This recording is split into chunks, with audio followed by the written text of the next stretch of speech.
Hello everyone, welcome back to our channel. First time ఎవరైనా మన channel చూస్తున్నట్టయితే వెంటనే మన ఛానల్ సబ్స్క్రైబ్ చేసి లైక్ చేసి షేర్ చేయండి. అలాగే పక్కనే ఉన్న బెల్ ఐకాన్ కూడా క్లిక్ చేయండి. అలా క్లిక్ చేయడం ద్వారా మనం పెట్టిన వీడియోస్ మీకు వెంటనే అప్డేట్స్ వస్తాయండి. మరి గుండె నిండా గుడి గంటలు సీరియల్లో ఏం జరిగిందో తెలుసుకుందామా?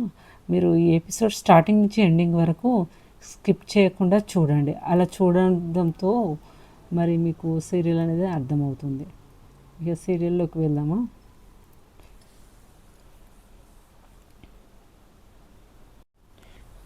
నీతో మాటలు అనేసి వెళ్ళిపోయిన తర్వాత రవి చాలా బాధపడతారు. కానీ అత్తయ్య ఎందుకు ఇందులో కలగ చేసుకుంటున్నారు? శృతి ఇష్టంతోనే కదా పని చేస్తుంది. ఇప్పుడు బ్లాంక్ చెక్ ఇచ్చి ఈ రెస్టారెంట్ అంతా నాకే ఇచ్చేయాలని ఇచ్చేయమంటే నీతు ఫీల్ అవ్వదా? వాళ్ళ రెస్టారెంట్లో నేను పనిచేస్తున్నా కదా, నా పరిస్థితి ఏంటి? నేను ఏమనుకోవాలి?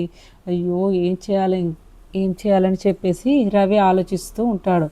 అయితే ఇలా కాదు, నేను వెళ్ళి శృతితో వెళ్ళి మాట్లాడాలి, ఏదో రకంగా నేను శృతితో మాట్లాడాలి అని శృతికి కాల్ చేస్తాడు.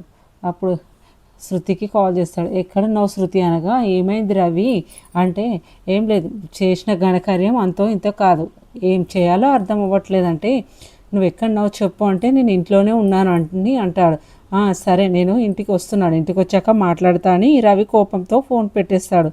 అప్పుడు శృతి అనుకుంటుంది, ఏమైంది ఈయనకి, నా మీద ఎందుకు కోప్పడుతున్నాడు? నేను ఏం చేశాను? ఎందుకంత సీరియస్గా మాట్లాడాడు? ఏం అర్థం అవ్వట్లేదే. సరే, వస్తున్నాడు కదా, చూద్దాంలే అని అనుకుంటుంది. ఇక ఆకలిస్తుంది, ఇక అన్నం తిందాం అనుకొని అన్నం తినేసి పైకి వెళ్ళి తన రూమ్లో తను ఫోన్ చూస్తూ ఉంటుంది. ఇక అప్పుడే రవి అక్కడికి వచ్చి ఇలా అంటాడు, ఏంటి శృతి, మీ అమ్మ ఇలా చేసింది అంటే, ఏంటి రవి, మా అమ్మ ఏం చేసింది?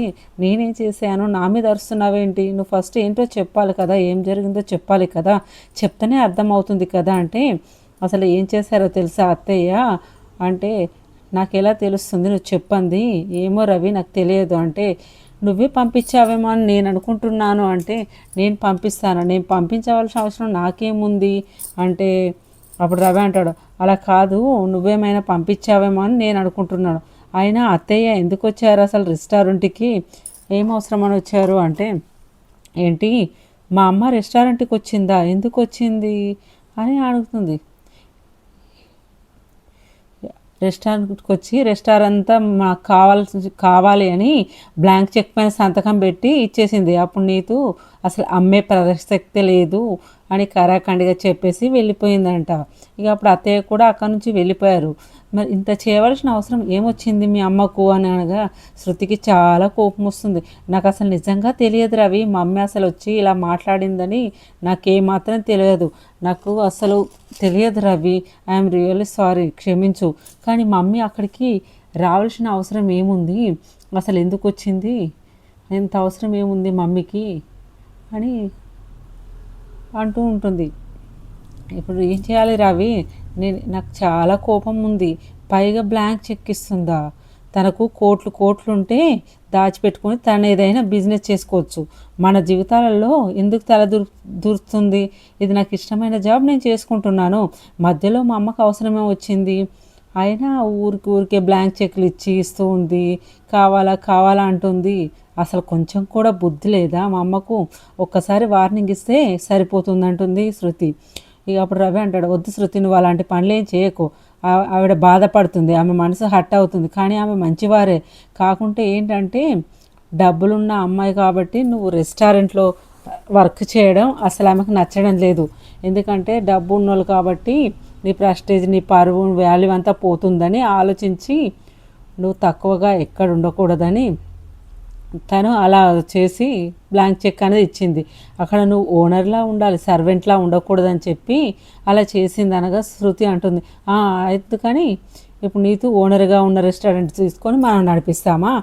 అసలు కుదరదు. అయినా మనం తర్వాత పెట్టుకుందాం కదా, మనం సంపాదించిన తర్వాత మన కష్టాజీతంతో మనం పెట్టుకుందాం రెస్టారెంట్, కానీ మా మమ్మీ ఇచ్చిన డబ్బుతో అవసరం లేదు, ఏ ముష్టి పడేస్తుందో ఏమో, ముష్టి పడేస్తుంది అన్నట్టు ఫీల్ అయిపోతుంది ఈమె. అస్సలు నేను వెళ్ళి మా మమ్మీతో మాట్లాడాలి అర్జెంటుగా వెళ్ళి అని ఇక కోపంతో రగిలిపోతుంది. ఇక అప్పుడు రవి అంటాడు, వద్దు శృతి, మీ అమ్మ హట్ అవుతుంది, వద్దని రవి ఆపుతున్నాడు. ఏంటి రవి నువ్వు ఊరికే ఆపుతూ ఉంటావు, ఊరికే బ్లాంక్ చెక్ పట్టుకొని వాల్యూ తీస్తుంది. మా మమ్మీ చేసే పనులు నాకు అస్సలు నచ్చవు. ఇప్పుడే వెళ్ళి మా మమ్మీతో మాట్లాడి మా మమ్మీ సంగతి చేయాలి. అయినా మనకు తెలియదా ఏం చేయాలో ఏం లేదు, చిన్న పిల్లలమా అని అంటుంది మా మమ్మీ.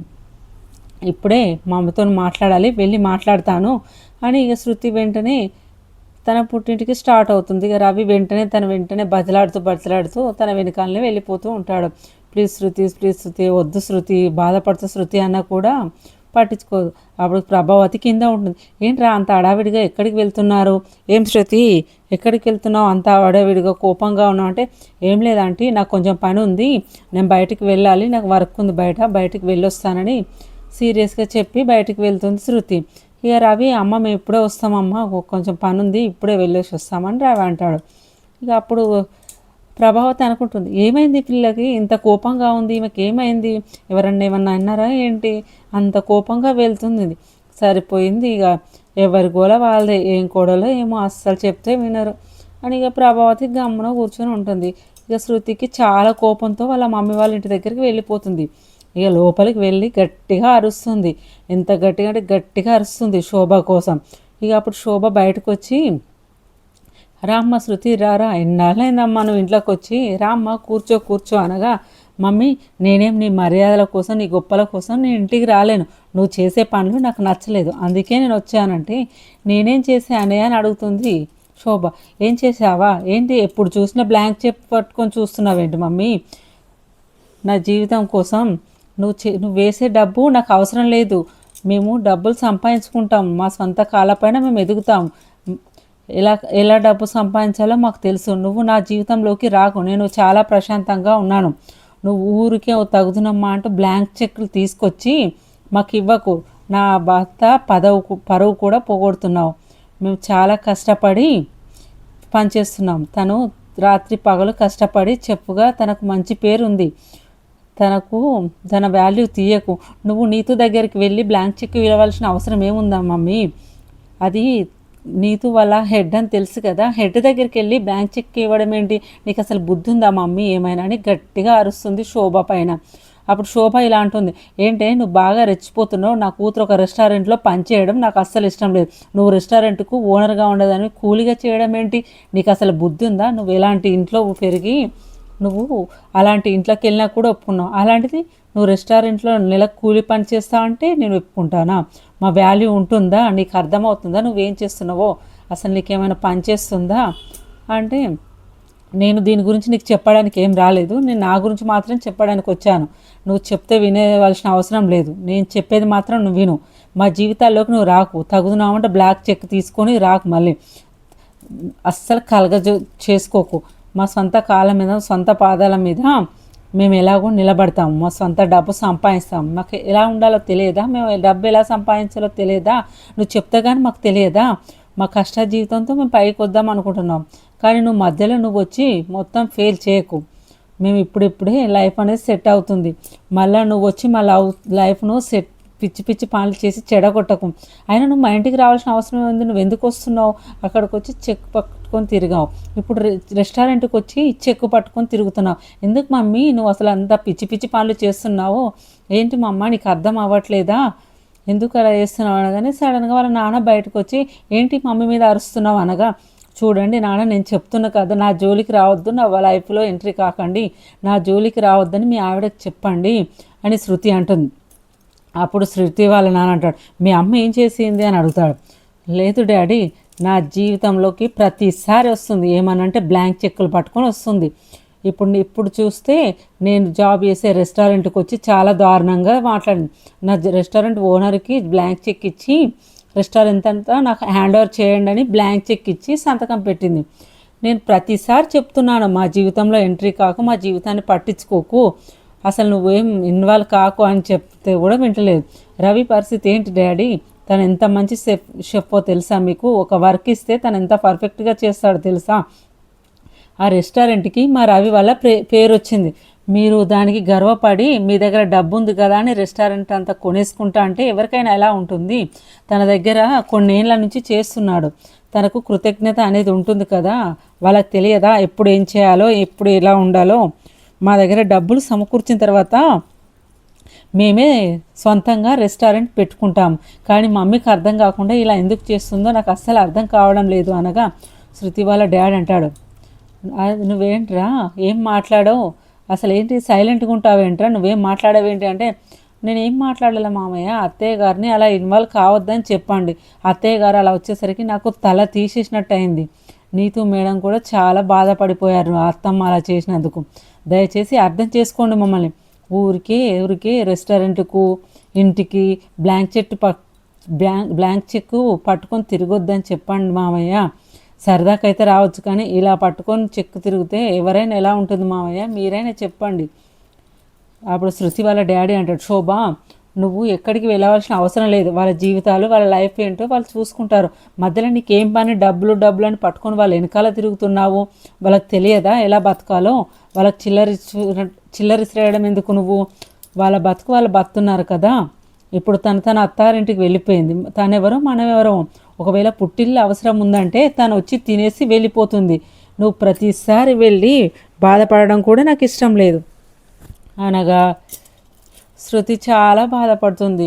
అదేంటి డాడీ, అమ్మాయి కదా నా దగ్గరికి వచ్చి మాట్లాడింది అనగా, ఎందుకు అమ్మ ఎందుకు వచ్చింది, నీ బావు కోసమే కదా, నువ్వు అమ్మని ఎందుకు మాట్లాడుతున్నావు, అమ్మని ఎందుకు తిడుతున్నావు, నువ్వు అవసరం లేదు తిట్టడము, నా భార్య నీ మాటల వల్ల హట్ అవుతుంది, ఎంత బాధపడుతుందో నీకు అర్థమవుతుందా అని శృతి వాళ్ళ నాన్న అనగా, అప్పుడు శృతి అంటుంది, మీకు చెప్పినా అర్థం కాదు, మీకు చెప్పినా అనవసరం, కానీ నేను చెప్పేది ఒకటే, మా జీవితం మా ఇష్టం, మీరు అనవసరంగా మా జీవితంలో జోక్యం చేసుకోకండి, డబ్బులు అంటూ మా వెనకాల తిరగకండి, మా కష్టాల జీతం మీద మేము బతకాలనుకుంటున్నాం, మీరు డబ్బులు కావాలా అని చెప్పేసి ఊరికే మా వెనకాల తిరగకండి, ఒకవేళ మాకు డబ్బులు కావాలన్నప్పుడు మాకు కావాలంటే మేము చక్కగా తీసుకున్నాం, దయచేసి మా పరువుతో ఆడుకోకండి, మా ఇజ్జత్ తీయకండి, అంతా బాగుంది, మీరు మళ్ళీ పిచ్చిగా చేసి నా జీవితాన్ని నాశనం చేయొద్దు, మేమిద్దరం చాలా చాలా హ్యాపీగా ఉన్నాము, చాలా ప్రశాంతంగా ఉన్నాము, మా లైఫ్లోకి ఊరికే మనీ అని బ్లాక్ చెక్ పట్టుకొని అదే మనీ మైండ్తో మా ఇంటికి రావద్దని గట్టిగా శృతి వార్నింగ్ ఇచ్చి వచ్చేస్తుంది.